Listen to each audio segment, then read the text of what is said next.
काला साया। यूं तो बनारस घाट अपनी खूबसूरती के लिए बहुत प्रचलित है, पर घाट के किनारे कई राज लिए बैठे हैं। ये कहानी शुरू होती है बनारस के घाट के पास बने ममता निवास से, जहां प्रिया लाल जोड़े में ममता के घर उसकी बहू बनकर आती है। आओ आओ बहू, घर को अपने पैरों से पवित्र करो। ममता घर की दहलीज पार कर ही रही होती है कि अचानक एक बहुत गंदी सी बास पूरे घर में फैल जाती है।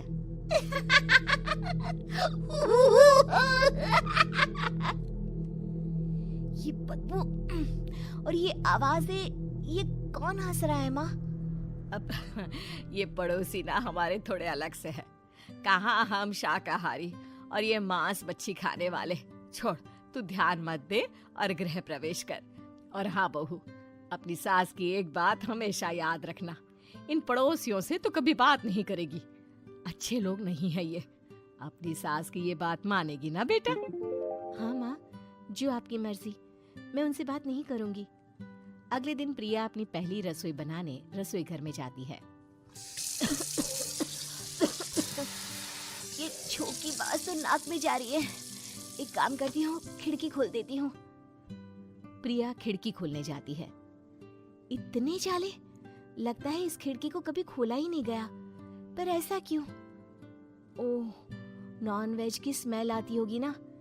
2 मिनट के लिए खोल लेती हूँ, फिर बंद कर दूंगी। प्रिया खिड़की खोलती है। खिड़की खोलते ही उसकी नजर सामने वाले घर की खिड़की पर पड़ती है, जहाँ एक लड़की खड़ी होती है। हाथों में मेहंदी, लाल रंग की साड़ी, बिल्कुल सजी धजी, मानो प्रिया की तरह ही वो भी नई नवेली बहू हो। वो प्रिया को देखकर मुस्कुराती है।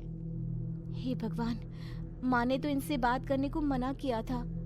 प्रिया फौरन ही खिड़की बंद कर देती है और तवे पर चढ़े रोटी की ओर देखने लगती है, पर वहाँ रोटी न होकर मछली पड़ी होती है। ये क्या? पहली ही रसोई में इतनी बड़ी गलती। हे भगवान, अब मैं क्या करूं? प्रिया बहुत डर जाती है और फौरन रसोई की सफाई करने और फिर सभी के लिए खाना बनाने लग जाती है। जब वो सबको खाना परोसती है, सब तो ठीक है, मैं बेकार में चिंता कर रही थी। हे भगवान, ऐसे ही बस अपनी कृपा बनाए रखना। रात के वक्त जब सब सो रहे होते हैं, तब प्रिया को पायल की आवाज सुनाई देती है, जिससे उसकी आंख खुल जाती है। ये पायल की आवाज कहाँ से आ रही है? प्रिया उठकर उस आवाज के पीछे छत की सीढ़ियों तक जाती है। तभी उसे बच्चे के रोने की आवाज आती है। प्रिया छत पर जाती है तो क्या देखती है? वही लाल साड़ी वाली लड़की अपनी गोद में एक नवजात बच्चे को घुमा घुमा कर सुला रही है। तभी प्रिया की नजर उसके पेट पर पड़ती है। ओह गॉड, ये तो प्रेग्नेंट भी है। सुनिए, बच्चा सो नहीं रहा है क्या? मैं कुछ मदद करूं? नहीं नहीं, आपके घर वालों को अच्छा नहीं लगेगा, मैं संभाल लूंगी। स्नेहा की गोद से बच्चा हाथ मारकर प्रिया की गोद में आने को छटपटाने लगता है। दोनों घर अगल बगल में बने होने के कारण प्रिया उस बच्चे को गोद में ले लेती है। प्रिया के पास आते ही वो सो जाता है। बच्चे का वो स्पर्श रात भर प्रिया भूल नहीं पाती और अगली सुबह वो छत पर कपड़े सुखा रही होती है। तभी उसे एक औरत इशारा करके बुलाती है। स्नेहा कह रही थी बाबू तुम्हारी गोद में आते ही सो गया।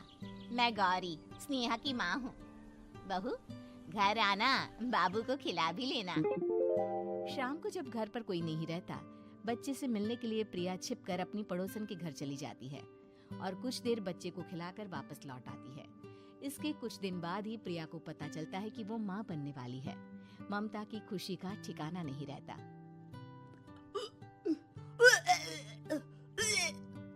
माँ जी, पता नहीं क्यों उल्टी आ रही है। प्रिया भागती हुई वॉशरूम में जाती है तो हरे और लाल रंग की उल्टी करती है। उस उल्टी में से कीड़े निकलते हैं। ये क्या?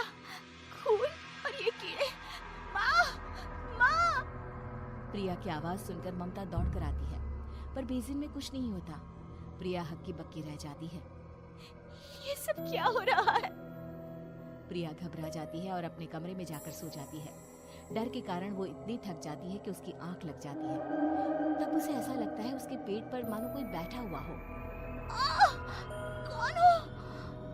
प्रिया के पेट पर एक 5 महीने की बच्ची बैठी हुई थी, जो बुरी तरह जली हुई थी। माँ, तुम ही मुझे लाई ना अपने पेट में। मैं तुम्हारी माँ नहीं हूँ। कौन हो तुम? माँ, देखो मैं जल गई बुरी तरह से। 6 महीने पेट में रहने को भी मुझे नहीं मिला। सहला दो ना माँ। बचाओ, बचाओ, माँ! ममता दौड़कर कमरे में आती है। प्रिया की बातें सुनकर वो सब समझ जाती है। तू कहीं बगल वाले घर में तो नहीं जाकर आई ना बहू? मुझे माफ कर दो, मैं गई थी माँ। उस घर में सब मरे हुए हैं बहू। कई साल पहले स्नेहा उस घर में बहू बनकर आई थी। कुछ ही दिन में वो एक बच्चे को जन्म देने वाली थी। पूरा घर बच्चे के आने की खुशी में खोया था कि एक दिन अचानक उस घर में आग लग गई। सब बुरी तरह जलकर मर गए। गौरी आज भी दादी बनने का इंतजार कर रही है और इसीलिए स्नेहा ने अपना अजन्मा बच्चा तुम्हारी कोख में डाल दिया। ममता ये कह रही होती है कि पीछे से उसके पैरों को एक बच्चा पकड़ लेता है। दादी, दादी।